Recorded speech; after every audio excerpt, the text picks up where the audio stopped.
Hi friends, welcome to my dreams world. Car దిగి కోపంగా publisher దగ్గరికి వస్తాడు మూర్తి. ఆ పబ్లిషర్ కాలర్ పట్టుకుని చెంప మీద కొడతాడు. ఎంత ధైర్యం ఉంటే మా ఇంటి ఆడపిల్ల పరువుని పేపర్ మీద పెడతావు? నేను తలుచుకుంటే జీవితాంతం మీ అందరినీ జైల్లో కూర్చోబెడతాను. సార్, నా తప్పేం లేదు. మా ఎండి గారు చెప్పారు, నేను చేశాను అంతే సార్. నాకే సంబంధం లేదు. ఎవడ్రా వాడు? ప్రస్తుతం ఆయన ఇక్కడ లేరు సార్. ఛానల్ పని మీద ఫారిన్కి వెళ్ళారు. ఎప్పుడు వస్తాడు? 1 మంత్ పడుతుందని చెప్పారు సార్. వాడి కాలర్ వదిలి అసహనంగా పక్కనే ఉన్న పేపర్స్ అన్నీ విసిరి కొడతాడు. అతను భయంతో చూస్తూ ఉండిపోయాడు. ఏరా, నీ కూతురు పడక గదిలో చేసే కాపురం గురించి కూడా ఇలానే పబ్లిష్ చేస్తావా? మీ పబ్లిసిటీ కోసం ఒక ఆడపిల్ల జీవితాన్ని ఇలా పేపర్కి ఎక్కించడం కరెక్టేనా? నాకు ఒక కూతురు ఉంది సార్. ఇంకో ఆడపిల్ల గురించి ఇలా తప్పుగా ప్రచారం చేసేంత వెధవని కాదు నేను మా ఎండికి చాలా నచ్చచెప్పాను, కానీ ఆయన వినిపించుకోలేదు. క్షమించండి సార్. అసలు వాడికి ఈ ఫొటోస్ ఎలా దొరికాయి? నాకు తెలిసి ఇంకెవరో ఆయనకి డబ్బిచ్చి ఫొటోస్ పబ్లిష్ చేయించారు సార్. అందుకే ఆయన ఇంత సడన్గా ఫారిన్కి వెళ్ళిపోయారు. ఆ డబ్బిచ్చింది ఎవరో నీకు తెలుసా? తెలీదు సార్. నీకేమైనా వివరాలు తెలిస్తే నాకు ఇన్ఫామ్ చేయి. అలాగే సార్. కోపంగా బయటికి వచ్చేసరికి ఫోన్ రింగ్ అవుతుంది. నెంబర్ చూసి ఆలోచిస్తూ ఫోన్ లిఫ్ట్ చేస్తాడు. మూర్తి, నేను పరశురామ్ని మాట్లాడుతున్నా. చెప్పండి. చూడు, జరిగిన దానికి నాకు ఎలాంటి సంబంధం లేదు. ఆ ఫొటోస్ పబ్లిష్ చేయించింది నేను కాదు మూర్తి. ఎలా నమ్మాలి? ఎలా అంటే ఏం చెప్పాలి? అయినా నేను అసలు ఊర్లోనే లేదు. దిలీప్ అక్కడుంటే కుదురుగా ఉండడని తనని తీసుకుని మా ఊరికి వెళ్ళాను. ప్లీజ్ నన్ను నమ్ము. సరే, కానీ అది చేసింది నువ్వే అని తెలిసిందో నిన్ను నా నుంచి ఎవ్వరూ కాపాడలేరు, గుర్తుపెట్టుకో. ఫోన్ కట్ చేసి కార్లో అక్కడి నుండి వెళ్ళిపోయాడు. ఐశ్వర్య ఫోన్ పనిచేయడం లేదు. తను అక్కడ ఎలా ఉందో ఏమిటో నాకు టెన్షన్గా ఉందిరా. ఒకసారి తన దగ్గరికి వెళ్ళొస్తాను. శక్తి, ఆగు. ఇప్పటికే వాళ్ళ ఇంట్లో చాలా ప్రాబ్లం అయి ఉంటుంది. ఇప్పుడు నువ్వు వెళ్ళావంటే ఇంకా పెద్ద ప్రాబ్లం అవుతుంది. ఏం చేయాలి? మీనాక్షికి ఫోన్ చేద్దాం. ఫోన్ తీసి మీనాక్షి నెంబర్కి కాల్ చేస్తాడు. స్పీకర్ ఆన్ చేసి ఇద్దరు ఆతృతగా ఎదురు చూస్తున్నారు. చెప్పు బాలాజీ. మీనా, ఇంట్లో అంతా ఓకేనా? లేదు, కొంచెం ప్రాబ్లంగా ఉంది. శక్తి ఐశ్వర్యతో మాట్లాడాలి అంటున్నాడు. ఒకసారి. వద్దు బాలాజీ, వీలు కుదిరినప్పుడు నేనే ఫోన్ చేయిస్తాను. అప్పటి వరకు వెయిట్ చేయండి. ఫోన్ కట్ చేసి శక్తి వైపు చూస్తాడు. అసహనంగా సోఫాలో కూలపడ్డాడు. టెన్షన్ పడకురా. మన ఊరిలో కూడా విషయం తెలుసుంటుంది. నాన్న ఏమనుకుంటున్నారో ఒకసారి నాయనమ్మకి ఫోన్ చేసి మాట్లాడరా. సరే. ఫోన్ తీసి బామ్మకి కాల్ చేస్తాడు. నాయనమ్మ, ఏంట్రా ఇలా చేశావు? ఊర్లో అందరూ తలో రకంగా మాట్లాడుకుంటున్నారు. లేదు నాయనమ్మ, తనంటే నాకు ఇష్టం. స్వర్ణ పెళ్ళి అయిన తర్వాత మీకు చెబుదామనుకున్నాను, కానీ ఎవరో ఇలా. మీ నాన్న చాలా కోపంగా ఉన్నాడురా. నేనెప్పుడు వాడిని అలా చూడలేదు. ఇప్పటి వరకు ఎవరితోనూ మాట పడకుండా బ్రతికాడు. కానీ ఇప్పుడు నీ వల్ల ఊర్లో తలెత్తుకోలేకుండా ఉన్నాడు. సారీ నాయనమ్మ, ఇలా జరుగుతుందని అనుకోలేదు. నాన్నతో ఒకసారి మాట్లాడాలి. వద్దురా, వాడు చాలా కోపంగా ఉన్నాడు. ప్లీజ్ నాయనమ్మ, క్షమాపణ అయినా చెప్పాలి కదా. సరే, ఇస్తాను. శివ, శక్తి ఫోన్ చేశాడు. కోపంగా బామ్మ వైపు చూస్తూ ఫోన్ తీసుకుని చెవి దగ్గర పెట్టుకుంటాడు.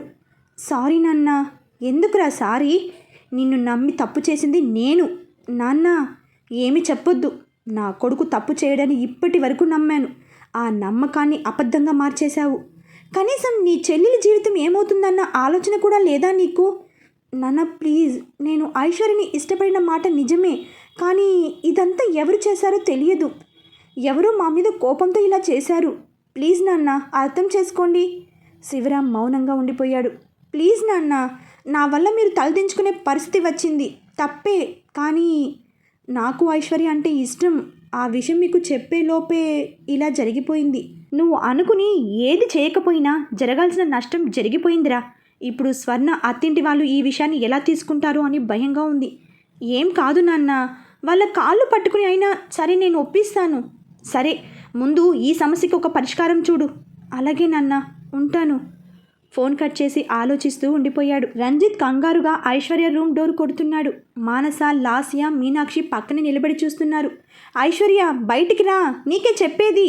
అంకుల్ ప్లీజ్ గట్టిగా అరవకండి. అది ఇప్పటికే అప్సెట్లో ఉంది. అది ఏం చేసుకుంటుందో అని నేను భయపడుతుంటే అరుస్తున్నాను అంటావేంటి?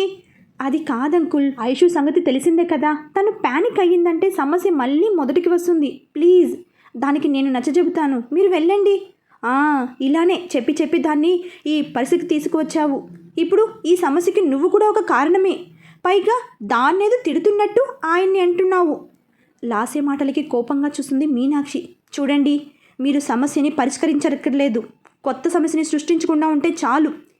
చేయాల్సిందంతా చేసి ఎలా మాట్లాడుతుందో చూడండి. లాస్య, కాసేపు సైలెంట్గా ఉండు. మీరు కూడా నన్నే అంటున్నారా?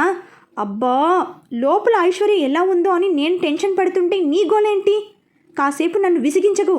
మామ్, డాడ్ అసలే చిరాకులో ఉన్నారు, నువ్వు సైలెంట్గా ఉండు. లేదు, ఐశ్వర్యని అలానే వదిలేస్తే చాలా ప్రాబ్లం అవుతుంది. శక్తి మాత్రమే తనని నార్మల్ చేయగలడు. వెంటనే శక్తిని ఇక్కడికి రమ్మని చెప్పాలి. మీనాక్షి మనసులోనే అనుకుంటూ పక్కకి వచ్చి శక్తి నెంబర్కి కాల్ చేస్తుంది. మీనాక్షి నెంబర్ నుండి ఫోన్ రావడంతో ఫోన్ లిఫ్ట్ చేశాడు. చెప్పండి మీనా, ఒకసారి ఇంటికి రా. ఏమైంది? ఎందుకంత కంగారుగా మాట్లాడుతున్నారు? ఐశ్వర్య పరిస్థితి ఏం బాలేదు. ఉదయం నుండి ఆ గదిలోనే లాక్ చేసుకుని ఉండిపోయింది. మేము ఎంత చెప్పినా తను నార్మల్ అవ్వడం లేదు. శక్తి, నువ్వు చెబితే తను వింటుంది. ప్లీజ్ శక్తి, ఇంటికి రా. అలాగే వస్తాను. ఫోన్ కట్ చేసి కంగారుగా బయటికి వచ్చి ఐశ్వర్య ఇంటికి బయలుదేరుతాడు. ఐశ్వర్య ఎంతకీ డోర్ ఓపెన్ చేయకపోవడంతో టెన్షన్ పడుతూ అక్కడే ఉండిపోయారు.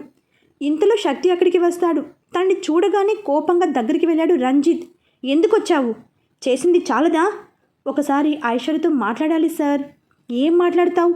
ఏ మాయ మాటలు చెప్పి దాన్ని ఏ మాయలో పడేశావు? డబ్బున్న ఆడపిల్లని ట్రాప్ చేయడమే నీ పని. సార్ ప్లీజ్, నాకు మీ డబ్బు ఆస్తి ఏమీ అవసరం లేదు. ఒకసారి తనతో మాట్లాడనివ్వండి. చేసింది చాలు. నువ్వు తనకి దూరంగా ఉంటేనే నీకు మంచిది. ఎందుకు చెబుతున్నానో అర్థం చేసుకో. అంకుల్, ఇది గొడవ పడాల్సిన టైం కాదు. ముందు ఐశ్వర్య గురించి ఆలోచించండి. తను గదిలోకి వెళ్ళి చాలాసేపు అయింది. ఎలా ఉందో ఏమిటో. ప్లీజ్ తనని వెళ్ళనివ్వండి. ఇప్పటి వరకు మనం పిలుస్తూనే ఉన్నా రానిది వీడు పిలిస్తే వచ్చేస్తుందా? మీనాక్షి అసహనంగా చూస్తూ శక్తి దగ్గరికి వచ్చి చెయ్యి పట్టుకుని డోర్ దగ్గరికి తీసుకువెళ్తుంది. రంజిత్ వైపు చూస్తాడు శక్తి. ఏం పర్లేదు శక్తి, నేను చూసుకుంటాను, నువ్వు పిలువు. ఐశ్వర్య, ఐశ్వర్య, డోర్ తీ. నేను శక్తిని వచ్చాను, డోర్ తీ. వెంటనే డోర్ ఓపెన్ చేసి ఏడుస్తూ శక్తిని హత్తుకుంటుంది. రంజిత్ కోపంగా చూస్తూ కిందికి వెళ్ళిపోయాడు. రావే, ఇక మనకి ఇక్కడ ఏ పని లేదు. మానస చెయ్యి పట్టుకుని తీసుకెళ్ళిపోతుంది లాస్య. శక్తి, నువ్వు తనతో మాట్లాడి సర్ది చెప్పు. ఐశ్వర్యని లోపలికి తీసుకువెళ్ళి బెడ్ మీద కూర్చోబెడతాడు. తను ఏడుస్తూనే ఉంది. పక్కనే ఉన్న వాటర్ బాటిల్ తీసుకుని తన చేతికి ఇస్తాడు. వాటర్ తాగి శక్తి వైపు చూస్తుంది. సారీ శక్తి, నా వల్ల నువ్వు కూడా ప్రాబ్లమ్స్ ఫేస్ చేయాల్సి వస్తుంది. నాకెందుకు సారీ చెబుతున్నావు?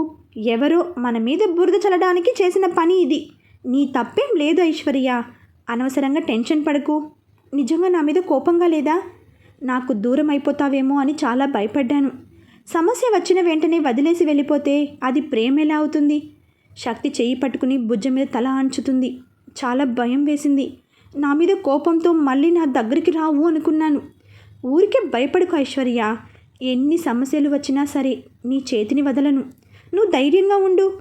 ఈ సమస్యకి ఒక పరిష్కారం ఆలోచిస్తాను. ఈ సమస్యకి ఒక్కటే పరిష్కారం శక్తి. మూర్తి, మీనాక్షి లోపలికి రావడంతో పైకి లేచి నిలబడ్డారు. ఏంటి సార్? వెంటనే మీ ఇద్దరి పెళ్ళి జరిగిపోవాలి. What sir? దగ్గరలో నా చెల్లెలి పెళ్ళి ఉంది. తన పెళ్ళి కాకుండా నేను పెళ్లి చేసుకుంటే చాలా ప్రాబ్లం అవుతుంది సార్. నువ్వు చెప్పింది నిజమే, కానీ వేరే దారి లేదు శక్తి. ఇప్పుడు వేలెత్తి చూపిస్తున్న జనాలకి మీ పెళ్ళే సమాధానం అవుతుంది. ప్లీజ్ శక్తి, ఇది ఒక ఆడపిల్ల జీవితం. నాన్న ఒప్పుకోరు సార్. ముందు పెళ్లి చేసుకో, ఆ తర్వాత ఆయనకి నిజం చెబుదాం. అలా చేస్తే నాన్న ఎప్పటికీ నన్ను క్షమించరు. ఇప్పటికే ఆయన నా మీద చాలా కోపంగా ఉన్నారు. అంకుల్, తనని ఇబ్బంది పెట్టకండి. తను చెప్పింది కరెక్టే. స్వర్ణ పెళ్లి కాకుండా మేము పెళ్లి చేసుకుంటే ఆయన చాలా బాధపడతారు. అలా అని అప్పటి వరకు మీరిద్దరూ ఈ నిందని మోస్తూ తిరుగుతారా? ఐశ్వర్య గురించి కూడా ఆలోచించు శక్తి. ఇలాంటి పరిస్థితుల్లో తను బిజినెస్ చూసుకుంటూ బయట తిరగగలదా? శక్తి ఆలోచిస్తూ ఉండిపోయాడు. చూడు, ముందు పెళ్లి చేసుకో, ఆ తర్వాత మీ నాన్నని ఒప్పించే పూచి నాది. నేను ఈ పెళ్లికి ఒప్పుకోను. నేను నీ పర్మిషన్ అడగలేదు రంజిత్, ఇన్ఫర్మేషన్ ఇచ్చాను. రేపే శక్తి ఐశ్వర్యల పెళ్లి జరుగుతుంది. వచ్చి అక్షింతలు వేయి చాలు. అంటే నా కూతురి పెళ్లి ఎవరితో చేయాలో నిర్ణయించే హక్కు నాకు లేదు అంటున్నావా? కూతురి బాధ్యత తీసుకొని వాడికి హక్కు మాత్రం ఎలా ఉంటుంది అనుకుంటున్నావు? అయినా శక్తి చాలా మంచి అబ్బాయి, మన ఐశ్వర్యకి నచ్చిన వాడు కూడా. ఇంకేం కావాలి? వాడి స్థాయి ఏంటి, నా కూతురి స్థాయి ఏంటి? వాడికి దాని నీడను తాకే అర్హత కూడా లేదు. ఐశ్వర్య తనని ప్రాణంగా ప్రేమిస్తుంది రంజిత్. చిన్నప్పటి నుంచి తనకి ఏ సంతోషాన్ని ఇవ్వలేకపోయావు. కనీసం తను కోరుకున్న వాడినైనా తనకి దక్కనివ్వు. రంజిత్ కోపంగా చూస్తూ ఉండిపోయాడు. రేపు పెళ్లి జరిగి తీరుతుంది. రావడం రాకపోవడం నీ ఇష్టం. మూర్తి బయటకు వెళ్ళిపోయాడు. రంజిత్ కోపంగా గదిలోకి వెళ్ళిపోయాడు. లాస్య నవ్వుకుంటూ మానస దగ్గరికి వస్తుంది. ఏంటి మామ్ అంతగా నవ్వుకుంటున్నావు? ఆ మూర్తి రేపే శక్తి ఐశ్వర్యల పెళ్లి జరిపిస్తానని మీ డాడీతో చెప్పాడు. అవునా? డాడీ ఏమన్నారు? కోపంగా ఉన్నారు. చూద్దాం ఏం జరుగుతుందో. అది సరే, ఒక విషయం చెప్పు. ఆ ఫొటోస్ పబ్లిష్ చేయించింది నువ్వేనా? చీచి, నేనెందుకు అలా చేస్తాను? అలా చేస్తే పోయేది మీ నాన్నగారి పరువే. నువ్వు కాదా? మరి ఇంకెవరు చేసుంటారు మామ్? నాకు ఆ విషయమే అర్థం కావడం లేదు. ఎవరై ఉంటారు? ఇది మరీ బాగుంది. నాకెలా తెలుస్తుంది? ఓ నిజమే కదా. సరే, రేపు పెళ్ళి అంటున్నారు కదా, ఏ చీర కట్టుకోవాలో అర్థం కావటం లేదు. నువ్వు వచ్చి ఒక చీర సెలెక్ట్ చెయ్యి. మొన్న మీ డాడీ నీకు నెక్లెస్ గిఫ్ట్ ఇచ్చారు కదా, ఆ నెక్లెస్ ఇవ్వు నాకు. రేపు పెట్టుకుంటాను. మామ్, ఇంట్లో ఇంత గొడవ జరుగుతుంటే నువ్వు చీరలు నగల గురించి ఆలోచిస్తున్నావా? ఆ గొడవలు ఎప్పుడూ ఉండేవేలే. నువ్వు రా మానస. మానస చెయ్యి పట్టుకుని తన గదికి తీసుకువెళ్తుంది. ఇక్కడ శక్తి రెడీ అయ్యి గదిలో కూర్చున్నాడు. మనసులో ఏవో ఆలోచనలు. ఇంతలో బాలాజీ తన దగ్గరికి వస్తాడు. వచ్చావా? నాకు భయంగా ఉందిరా. ఏం జరుగుతుందో అర్థం కావటం లేదు. శక్తి, రిలాక్స్. మీ ఇద్దరి గురించి ప్రపంచం మొత్తం తెలిసిపోయింది. ఇప్పుడు వేరే దారి కూడా లేదు కదా. నిజమే, కానీ నాన్న, నువ్వంటే ఆయనకి ప్రాణం. కొన్ని రోజులు కోపంగా ఉన్నా కోపం తగ్గిన తర్వాత అర్థం చేసుకుంటాడు. ఇప్పటికైతే ఇదే కరెక్ట్ డెసిషన్. నాన్న లేకుండా నా పెళ్ళి ఇలా జరుగుతుందని నేను ఊహించలేదు. మూర్తి లోపలికి వస్తూ శక్తి మాటలు వింటాడు. శక్తి, నీకు ఇలా పెళ్లి చేసుకోవడం ఇష్టం లేదని తెలుసు, కానీ ఇది ఐశ్వర్య గౌరవ మర్యాదలకి సంబంధించింది. I can understand sir. ఒక విధంగా నా తప్పు కూడా ఉంది. ముందుగానే ఇవన్నీ ఆలోచించుకొని కొంచెం జాగ్రత్తగా ఉండాల్సింది. ఇట్స్ ఓకే శక్తి. మీ నాన్నకి నేను సర్ది చెబుతాను. Okay sir. గుడ్. టైం అవుతుంది, వెళ్దామా? శక్తిని తీసుకుని మండపం దగ్గరికి వస్తాడు. పెళ్లి ఏర్పాట్లు అన్నీ చాలా సింపుల్గా చేశారు. శక్తిని పీటల మీద కూర్చోబెట్టి రంజిత్ కోసం వెతుకుతాడు. కానీ తను ఎక్కడా కనిపించకపోయేసరికి లాస్య దగ్గరికి వస్తాడు. రంజిత్ ఎక్కడా? ఆయన రాను అన్నారు. కన్యాదానం చేయాలి కదా, వాడు ఇక్కడ లేకపోతే ఎలా? తను వచ్చినా రాకపోయినా పెళ్లి చేసి తీరుతాను అని ఛాలెంజ్ చేశారుగా. ఆ కన్యాదానం ఏదో మీరే చేయండి. ఆ విషయం నువ్వు చెప్పాల్సిన అవసరం లేదు. కోపంగా మండపం దగ్గరికి వెళ్ళి నిలబడ్డాడు. కాసేపటికి మీనాక్షి ఐశ్వర్యని తీసుకుని శక్తి పక్కనే కూర్చోబెడుతుంది. అతి కొద్ది మంది బంధువుల మధ్య శక్తి ఐశ్వర్యల పెళ్లి సింపుల్గా ప్లాన్ చేశారు. పెళ్లి పిట్టల మీద కూర్చున్నారే కానీ ఇద్దరి మనసుల్లోనూ ఏదో వెలితి. పంతులు తాళి కట్టమని చెప్పడంతో ఐశ్వర్య మెడలో తాళి కడతాడు. మీద పడుతున్న అక్షింతలు కూడా చాలా బరువుగా అనిపిస్తున్నాయి. మూర్తి నవ్వుతూ అక్షింతలు వేసి ఇద్దరిని ఆశీర్వదిస్తాడు. నాన్న, చాలా హ్యాపీగా ఉన్నట్టున్నారు. అవును మీనా, నా బాధ్యత తీరింది. ఐశ్వర్యకి తను కోరుకున్న వాడితో పెళ్లి జరిపించాను. నా లైఫ్లో ఇంత ఆనందం ఎప్పుడూ కలగలేదు. అది మీ మొహంలోనే కనిపిస్తుంది నాన్న. నవ్వుతూ శక్తి ఐశ్వర్యల వైపు చూస్తాడు. ఇద్దరు దగ్గరికి వచ్చి మూర్తి కాళ్ళకి నమస్కరిస్తారు. సంతోషంగా ఉండండి. Uncle, daddy. వాడు రాలేదమ్మా. నేను డాడీతో మాట్లాడి వస్తాను. సరే వెళ్ళు. మీనా, నువ్వు తోడుగా వెళ్ళు. సరే నాన్న. ఐశ్వర్యని తీసుకుని రంజిత్ దగ్గరికి వెళ్తుంది మీనాక్షి. శక్తి, థ్యాంక్ యూ సో మచ్. మీకే థ్యాంక్స్ చెప్పాలి సార్. ఐశ్వర్య నాకు దూరం అవుతుంది అనుకున్నాను, కానీ నా ప్రేమని పెళ్లిగా మార్చి మా జీవితాన్ని నిలబెట్టారు. కానీ ఒక్కటే బాధ, నాన్న దీన్ని ఎలా తీసుకుంటాడో తెలియడం లేదు.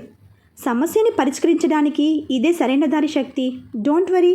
మీ రిసెప్షన్ అవ్వగానే నేనే స్వయంగా మీ ఊరికి వెళ్ళి మీ నాన్నగారితో మాట్లాడి వస్తాను. ఎలా అయినా సరే ఒప్పిస్తాను. నన్ను నమ్ము. Thank you sir. థ్యాంక్స్ వద్దు, కానీ నాకు మాటిస్తావా? చెప్పండి. ఐశ్వర్యకి ఎదురొచ్చే ప్రతి కష్టంలో, సమస్యలో తోడుగా ఉంటానని, ఎలాంటి పరిస్థితులు ఎదురైనా సరే తన చేతిని వదలను అని నాకు మాటివ్వు. మూర్తి చేతిని ముందుకు పెట్టడంతో శక్తి ఆయన చేతిలో చెయ్యి వేసి ప్రామిస్ చేస్తాడు. ప్రామిస్ని మాత్రం బ్రేక్ చేయకు శక్తి. పైకి కనిపించే నిజంలో కూడా కనిపించని నిజాలు దాగుంటాయి. ఎలాంటి పరిస్థితులు ఎదురైనా సరే వాటిని దాటుకుని ఐశ్వర్య మనసు అర్థం చేసుకోవడానికి ప్రయత్నించు. మీ ఇద్దరూ విడిపోయే పరిస్థితులని మీ మధ్యలోకి రానివ్వద్దు. ఇప్పుడు ఎందుకు ఇవన్నీ చెబుతున్నారు? ఐశ్వర్య చిన్నప్పటి నుంచి చాలా కోల్పోయింది శక్తి. తండ్రి వేరే ఆడదాని మాయలో పడి తన్ని పట్టించుకోవడమే మానేశాడు. ప్రాణంగా చూసుకునే తల్లి కూడా చిన్న వయసులోనే తనకి దూరం అయ్యింది. తను కోల్పోయిన ప్రేమని నీలో వెతుకుతుంది. ఆ ప్రేమని జీవితాంతం తనకి అందించు. తప్పకుండా సార్. రంజిత్ దగ్గరికి వెళ్ళి కాళ్ళకి నమస్కరిస్తుంది ఐశ్వర్య. కోపంగా వెనక్కి జరుగుతాడు. పైకి లేచి నిలబడి రంజిత్ వైపు చూస్తుంది. పెళ్ళికి నా పర్మిషన్ అవసరం లేదు అనుకున్నప్పుడు ఆశీర్వాదం మాత్రం ఎందుకు? క్షమించండి డాడ్, నా ఇష్టం కూడా మీకు కష్టంగానే ఉంది. చిన్నప్పటి నుంచి నేను కోరుకున్నది ఏది నాకు దక్కలేదు. ఇప్పుడు కూడా నా ప్రేమని నాకు దూరం చేయకండి. ఐశ్వర్య అక్కడి నుండి బయటికి వెళ్ళిపోయింది. మీనాక్షి బయటికి వెళ్ళబోతుంటే రంజిత్ పిలవడంతో వెనక్కి తిరిగి చూస్తుంది. దగ్గరికి వచ్చి ఒక గిఫ్ట్ బాక్స్ చేతిలో పెడతాడు. ఏంటి అంకుల్? ఐశ్వర్యకి ఇవ్వు. అదేదో మీ చేతిలో ఇస్తే తను సంతోషిస్తుంది కదా. ఆ ఛాన్స్ తను నాకు ఇవ్వలేదు, నువ్వే ఇవ్వు. సరే అంకుల్. నవ్వుతూ ఐశ్వర్య దగ్గరికి వచ్చి గిఫ్ట్ బాక్స్ చేతిలో పెడుతుంది. ఏంటి మీనా? అంకుల్ నీకోసం గిఫ్ట్ తీసుకొచ్చారు, మరి ఆయన ఇవ్వొచ్చుగా. వదిలే ఐషు, ఆయనకి ఇష్టం లేకుండా పెళ్లి చేసుకున్నావని ఆయన కోపం, అంతే. నాకు కొంచెం పనుంది, నువ్వు వెళ్ళి రెస్ట్ తీసుకో. మీనాక్షి నవ్వుతూ అక్కడి నుండి వెళ్ళిపోయింది. ఐశ్వర్య తన గదిలోకి వచ్చి గిఫ్ట్ బాక్స్ పక్కన పెట్టి ఆలోచిస్తూ ముందుకు చూసేసరికి శక్తి బాల్కనీలో నిలబడి కనిపించాడు. దగ్గరికి వచ్చి నిలబడుతుంది. శక్తి, హా, నువ్వెప్పుడు వచ్చావు? ఇప్పుడే. ఏమైంది అలా ఉన్నావు? ఏం లేదు, నాకు తెలుసు ఇలా పెళ్లి చేసుకోవడం నీకు ఇష్టం లేదు అని. సారీ శక్తి, నా వల్లే. పక్కకి తిరిగి ఐశ్వర్య చేతిని పట్టుకుంటాడు. అదేం లేదు ఐశ్వర్య, నిన్ను నువ్వు నిందించుకోకు. ఇలా జరగాలని ఉంది, జరిగిపోయింది అంతే. మన చేతుల్లో ఏమీ లేదుగా. మావయ్య గారు చాలా కోపంగా ఉండి ఉంటారు. ఎప్పటికైనా ఆయన మనల్ని క్షమిస్తారంటావా? ఖచ్చితంగా. ఈ సమస్యకి ఒక పరిష్కారం చూడమని ఆయనే నాకు చెప్పారు. సో అర్థం చేసుకుంటారని అనుకుంటున్నా. అయినా కోపం అయితే ఉంటుంది కదా. కోపమే కదా, అదే పోతుంది. టెన్షన్ పడకు. నాకు ధైర్యం చెబుతున్నావు, కానీ నీ మనసులో కూడా ఆయన క్షమిస్తారో లేదో అని భయపడుతున్నావు కదా. శక్తి నవ్వుతూ ఐశ్వర్య వైపు చూస్తాడు. భయపడుతున్న మాట నిజమే, బట్ నాకు నమ్మకం ఉంది. నాతో మాట్లాడుకున్న నాన్న ఎక్కువ రోజులు ఉండలేరు. తప్పకుండా క్షమిస్తారు. నువ్వు అవేమి మనసులో పెట్టుకోకుండా ప్రశాంతంగా పడుకో. సరే, నేను ఒకసారి నా ఫ్లాట్కి వెళ్ళి వస్తాను. ఎందుకు? ఈ పెళ్లి డ్రెస్ చాలా హెవీగా ఉంది, వెంటనే మార్చేయాలి. వెళ్ళి నా డ్రెస్సెస్ తెచ్చుకుంటాను. అవసరం లేదు, ఇక్కడ ఉన్నాయి. నీకోసమని అప్పుడప్పుడు కొన్నాను, రా చూపిస్తాను. శక్తి చెయ్యి పట్టుకుని కబ్బోర్డ్ దగ్గరికి తీసుకువస్తుంది. ఓపెన్ చేసి చూసి షాక్ అవుతాడు. ఇన్ని డ్రెస్లా? అన్నీ నీకు నచ్చేవే. కంగారు పడుకు, వెళ్ళి ఫ్రెష్ అయ్యిరా.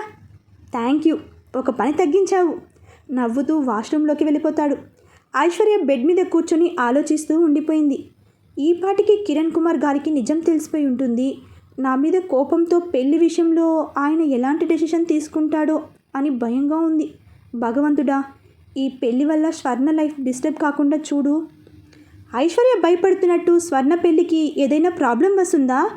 తర్వాతి భాగంలో తెలుసుకుందాం. ఫ్రెండ్స్, మీకు ఈ నెల నచ్చినట్లయితే లైక్ చేయండి, సబ్స్క్రైబ్ చేయండి, బెల్ ఐకాన్ని ప్రెస్ చేయండి. బాయ్ ఫ్రెండ్స్, మరొక భాగంతో కలుసుకుందాం.